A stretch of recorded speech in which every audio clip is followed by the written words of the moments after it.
At least this time I didn't go as long as last time, right? Yeah, caught me as I'm setting up. I hit the start stream button.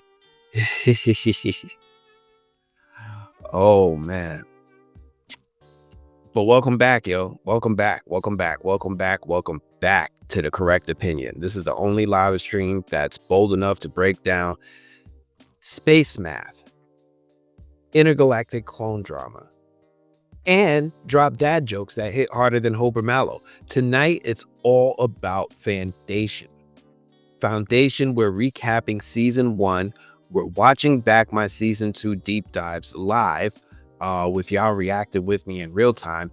And let's just tease a little bit about what's coming in season 3. And yes, I'm wearing my stay out of my mind tee because you'll see. You'll see. Well, now let's see who we got up in here. I see we've got Jen, the teacher, up in here. Appreciate you coming through, Jen. Happy Monday. Markeisha, thank you so much for helping me out. Happy Monday. Happy Monday. Happy to see you. But yeah, tonight we're going to be breaking down everything you need to know about Foundation Season 1. The Machine Wars, the Cleonic Dynasty, Psychohistory, the Prime Radiant, and how this whole beautiful space mess got started. And yes, I'm packing this with laughs, deep dives, and a few shameless plugs, right? I got to pay for that $45 a month now StreamYard subscription. Somehow. You know, a lot of people they're into Star Wars or they're into Dune. And don't get me wrong, I like the stuff too, right? I like Star Wars, I like Dune, but there's something different about Foundation, at least to me. And then I found out that this story, written by Isaac Asimov, predates some of my favorite sci-fis. It predates Star Wars, it predates Star Trek, it predates Dune. We have Foundation. And while watching Foundation, one of the coolest moments I had was when I had the realization that those other things that I like actually took inspiration from this. And this wonderful story was created by the writer and creator Isaac Asimov and then adapted for television on the Apple TV series by David S. Goyer, who some of you guys may remember as the writer of the Dark Knight trilogy, along with a lot of other cool sci-fi stories. I think he also wrote the Blade trilogy as well. So I'm really into this story. Let's get into it. This is going to be our Foundation Season 1, at least recap for everybody who is new to Foundation, or if you're like me and you're excited for Season 3 and it's just been a while, right? It's just been a while. It's just, man, kind of foggy. Got to clear off the cobwebs there. Let's talk a little bit about what happened in Foundation Season 1. And then what I want to do is actually revisit my Foundation Season 2 deep dives, because I was actually watching them, right? Like I was trying to clear off the cobwebs myself, watched my own videos to get ready for Season 3.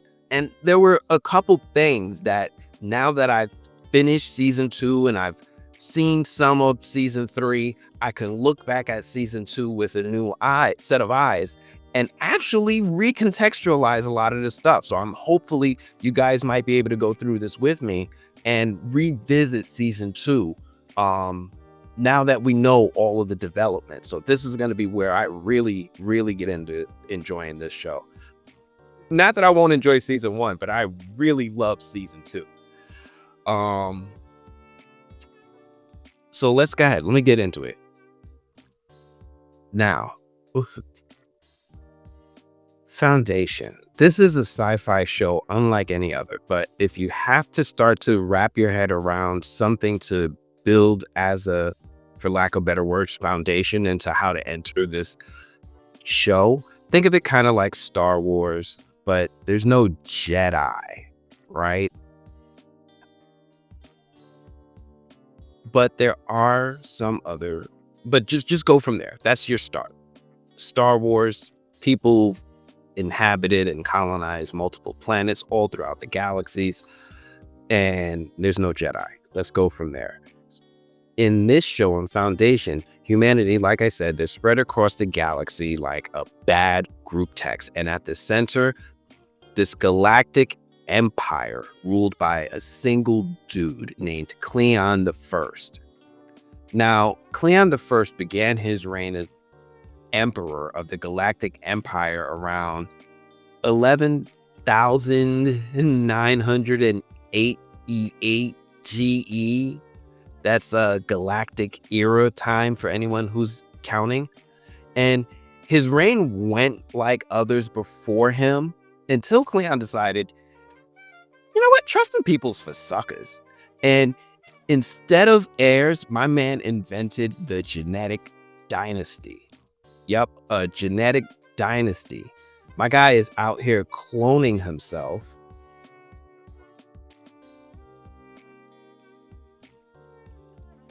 My guy is out here cloning himself again and again and again and again. 3 versions always exist at once. Always 3. Brother Dawn, this little dude over here, that's the Emperor in training. Now, we've seen this Brother Dawn at various stages at adolescence throughout the show. In fact, we've met several Brother Dawns throughout the series, and I've been thinking about doing a video about going through them all. Actually, no. Not only all the Brother Dawns. Maybe I'll do a video of all the Cleons we've seen, because there's a lot of them. But this little Brother Dawn here, I'm a little pick-me and I'm not feel like room by my side. Typically, he wears this title of Dawn until he's 29. Brother Day, the current emperor, bad man. Brother Day, him the emperor in our prime. Him rule like everything him own. Him proud of it true, full of imperial pride. But that pride start sink in when he feel himself get empty. Him with full of him own self arrogance, but deep down he already realized that him not invincible. Brother Dust, the retired emperor, the wise, the elegant, the grandpa with a drink in his hand, a true elder of the dynasty. Him a step down from the throne, but him still a full of principles and fire. Me see, him not soft like they, him own way of rule calm but firm. When one dust dies, a new dawn is decanted. It's like royal succession on a conveyor belt. Their home, Trantor. It's a planet-sized city so deep, you gotta project fake skies underground so folks don't lose their minds. Now, all my Silo fans, y'all know what I'm talking about, right? The fake skies, everything's dark, people's living layers, different floors, the way that it affects the society of it all. That's Trantor, except the whole planet is a city. And there's layers of city going down several stories to the point where every story has its own fake sky. Every story going closer to the planet's core has its own sky. You're so far from the top, you don't even know where the real sky is. Demerzel, she's Empire's secret weapon. A cold-blooded, warm, smiling robot advisor who's actually the galaxy's ultimate insurance policy. She's over 18,000 years old and her history is shrouded in mystery. She served every Cleon that's ruled, including Cleon the First, but I have my suspicions about her. More on her later. Enter Harry Seldon, right? Seldon's not just your regular old math professor. He's the godfather of psychohistory, and that's a mind-blowing science that predicts the future of entire civilizations using math. Sounds fake? Oh, it's real. Scary real. His invention, the prime radiant. It's like a math lightsaber, right? It visually maps out the destiny of humanity using the science. And spoiler alert, it's not looking good for humanity. Seldon predicts the fall of the Empire and 30,000 years of chaos. But he's got a hack. Create a foundation, a backup plan to shorten the Dark Age to just 1,000 years if they can preserve knowledge.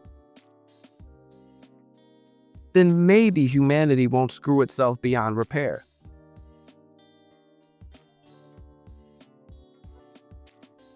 Meanwhile, on the flooded backwater planet Synax, we meet Gaal Dornick, right? Gaal is a math prodigy in a world that burns nerds alive. Like, this is a planet that has completely disavowed and rejected all areas of STEM. Science, technology, math, environment, any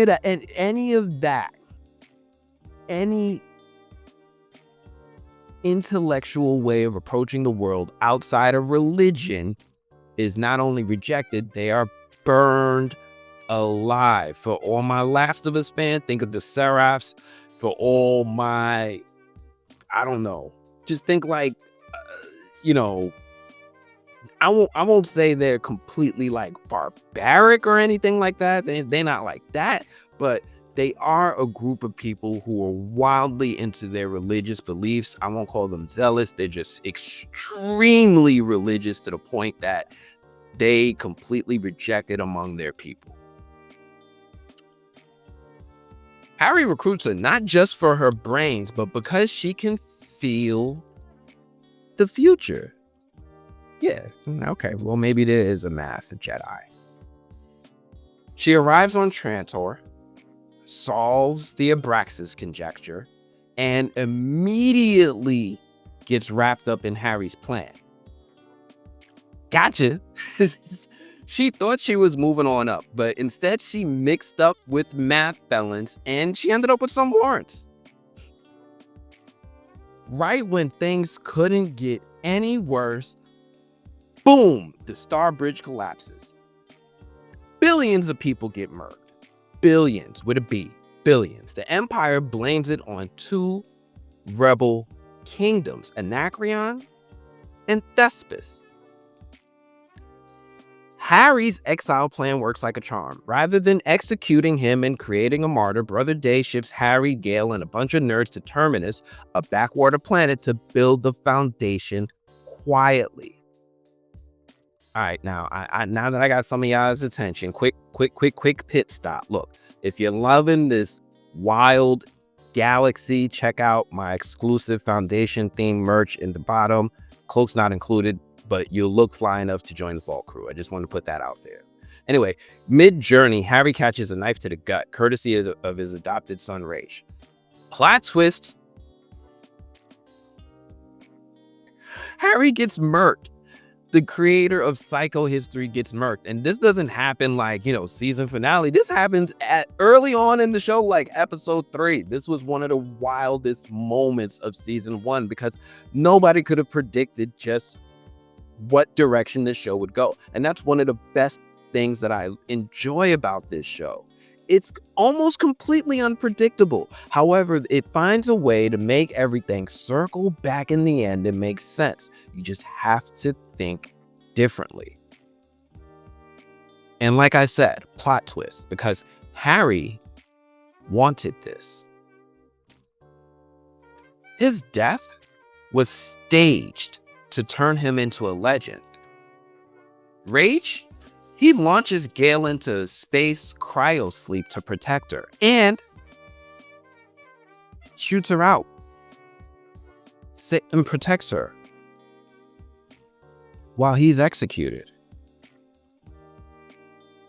Dang.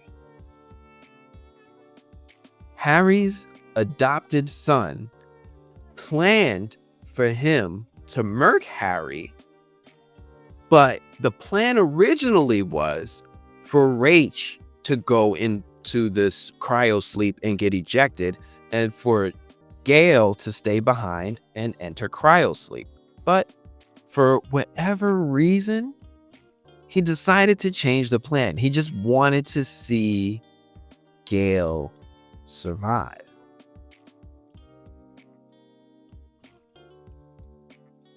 Meanwhile, it's revealed that Harry's got bigger plans. Not just one foundation, two.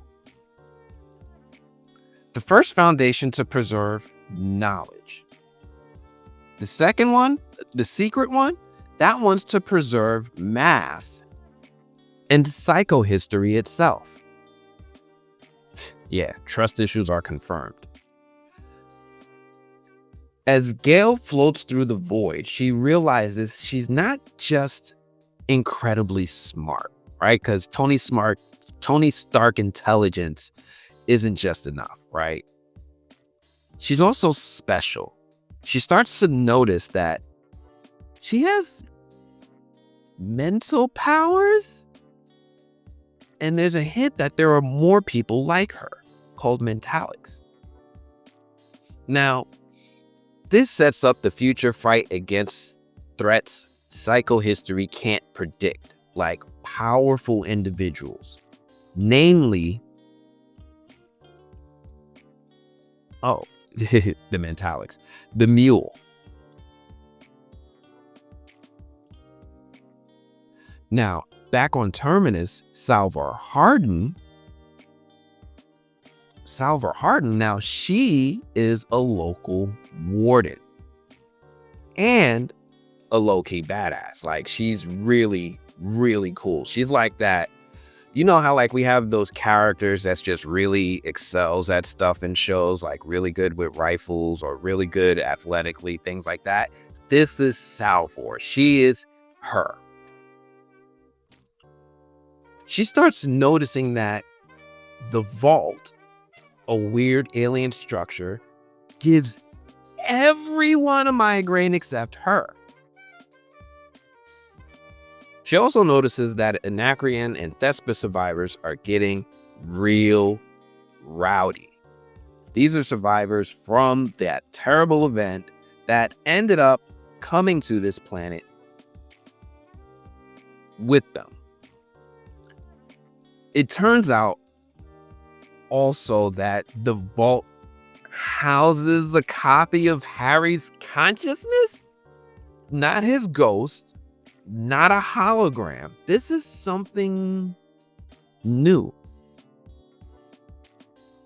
Salvor and her squad eventually uncover Harry's real plan. Unite the three Outer Reach groups, Anacreon, Thespis, and the Foundation. Build military strength quietly. 3. Fake a stellar explosion to hide from the Empire's radar. So Harry, who never really wanted to get, taken out by Empire, who actually wanted to go to this planet to found Foundation, actually wanted to be sent here with Empire's tools and resources to begin, so that he can build in secret an army with a union of allies far from the Empire's reach, far from their view. Harry was thinking 3 steps ahead. Now, you already saw it, so before we jump back in, if you're vibing with the deep dives, theories, and savage breakdowns, join me and Bizarro Me. Join the channel memberships, get early access to videos, exclusive member-only posts, private live streams, plus insider sci-fi giveaways, plus more. Click join next to subscribe. Let's grow this geek empire together. Thank you. Anyway, meanwhile on Trantor, Brother Dawn grows up different, colorblind. emotional, human. Brother Day struggles with religion and self-doubt. Brother Dusk suspects corruption.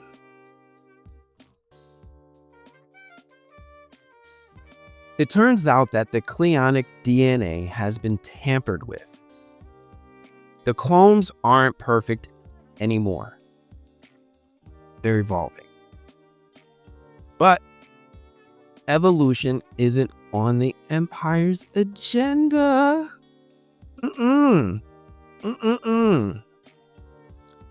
Demerzel, forever loyal to the Empire. Read the concept, not the man. Murks Brother Dawn to protect the illusion of perfection. She murks Brother Dawn. She murks one of the leaders of all of Empire to protect the illusion.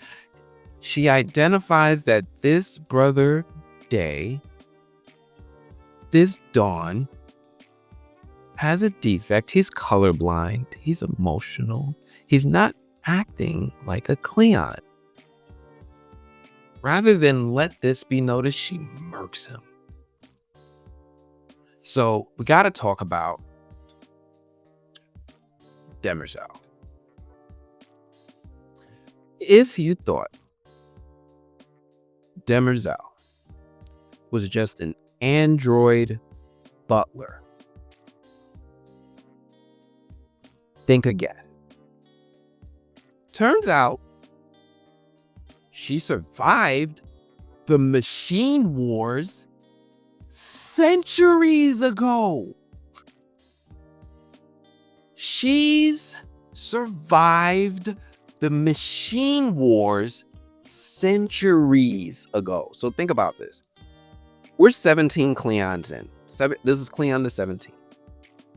Even if all of them lived for 100 years old. She survived. No, let me put it this way.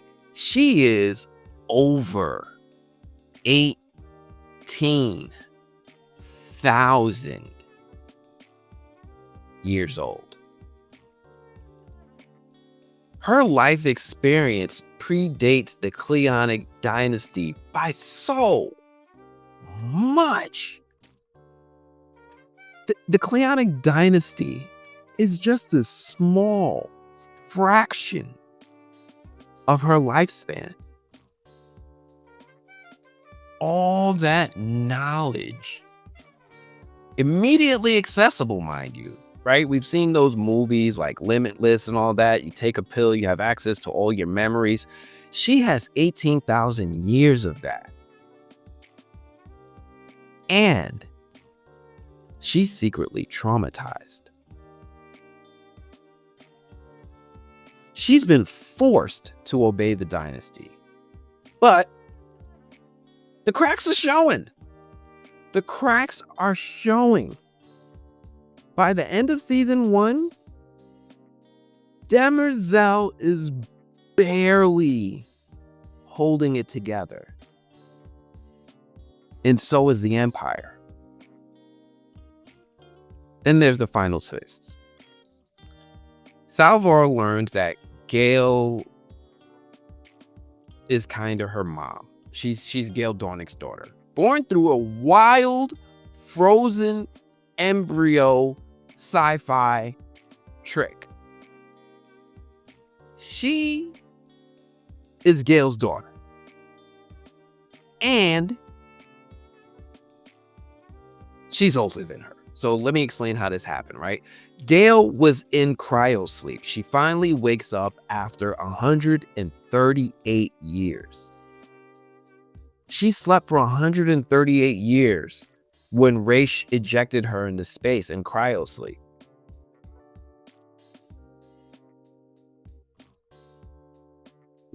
landed back on her planet Synax, only to find Salvor crash landed on her planet too. So 138 years have passed since they reunite with the Prime Radiant in hand, mother and daughter, seers of the future, holders of humanity's fate. And that's pretty much Foundation Season 1. That's it, compressed harder than the space-time around the Dark Star. The Empire is rotting from within. The Foundation is growing strong in the shadows. Math is destiny, but emotions might break the equation. Now, do me a favor. If you're watching this on the recap, if you enjoyed this breakdown, smash that like button, flex that subscribe button, join the memberships, and check out the merch and more. We're getting started and preparing for Season 3. And Season 2, well, listen, Season 2, it's pure chaos in the making. Blessed be the plan. Anyway, like I said, that's my Foundation Season 1. I hope you enjoyed that breakdown. What are y'all saying in the comments? Let me see what y'all saying in the comments. Because I'm as much as like, I kind of preface it all the time. Season 1 was fine. It was cool, right? It was a okay show. Had a lot of room for improvement. But for overall, it was fine. Season 2 took all of the feedback and applied it in all the right ways. And then just said, you know what? Let's just pour some more gas on that. And they started to cook. Season 2 it's really good. But what are y'all saying? Foundation, yes. I'm getting a 4 pints and a recap of show vibes. Like you in the pub telling us all this, right? Like, yo, listen. I needed to tell you about this show because this is going to be the show that I'm going to be covering in deep dives for pretty much the summer, right? Like beginning July, I think July 11th, they're going to drop the season and it's going to be released all the way throughout until September. So if you're not caught up on Foundation, I strongly recommend you get caught up on Foundation. Take the time. Apple TV, you've heard people say it. Sometimes they got hits. You heard them cooking with Severance. You heard them cooking with, For All Mankind. You heard them cooking with all these other shows on Apple. I'm telling you, Foundation is their crown jewel. You want to get on this? I'm going to be covering it. Let's go. But for the next part, real quick, I do gotta plug this because I love my shirt right here. And what you probably didn't notice is that this is my limited edition Wave 1 Foundation merch shirt. I'm only going to be selling this one up until the release of Season 3, and then this one is going to be gone. I'm going to have some stay out of my mind Foundation merch. I actually got some other things up there too. One of my favorite things that I'm getting already right now is this mug that they made a cool mock-up for me of my design, and I'm gonna get that one. It's like keeping sane, counting prime numbers. I'll show that in a little bit, but I'm queuing up the Foundation Season 2 Episode 1 video for us because I want to start going through that video next. I'm actually going to play my own recap of the video. This way we can actually pause and dissect certain moments from it and talk about it from the perspective of knowing how Season 2 ended. Because for those of you who watched Season 2 and then saw the way it ended and the way the storytelling just worked in that mind-bending way, it really recontextualizes some of the things that we see early in the season, because this is one of those shows that does this thing. Spoiler alert, if you haven't seen season 2, I'm going to spoil all of it. I'm going to be talking about the finale as we're going through season 1, episode 1. I'm going to be talking about everything. So if you want to watch recaps where we don't talk about the later episodes, or if you're just now watching Foundation, you can watch my original recaps first, where I go through the series as it's released and talk about revelations as they're released. But this is going to be a reviewing of season 2, and we're going to talk about it knowing everything that's coming. All right, so I'm going to warn y'all about that from now. What's going on? Who else we got up in here? Michael Lamont, appreciate you. Smash that like button. Listen, if you're new here, if you're just checking us out for the first time, please do me a favor. Please hit that like button. Please hit that like button. It still helps channels like mine in 2025 to reach that next level. Some of y'all have been rocking with me for a while, from season 2. From the beginning, I think I had like 1,500 subscribers. We're almost at 15,000. Thank you all. Thank you all for helping making this possible. Thank you all for checking this out at every time I go live. Thank you for watching all the videos. Thank you for your engagement. No, forget all that. Thank you for being a friend, yo. Because honestly, this connection that we have, when I see y'all online, Asensio Cruz, when I see you liking my posts on X, Twitter, when I see Gothic Chick following me from stream to stream, you know, when she's starting to follow other channels, I really appreciate it. I really feel a bond with y'all. Y'all like friends. Y'all like family. I appreciate y'all. Thank y'all so much. Thank you from the bottom of my heart. But yeah, let's get into this season 2, episode 1 deep dive and recap. Now, I can't get copyright strike for my own video, right?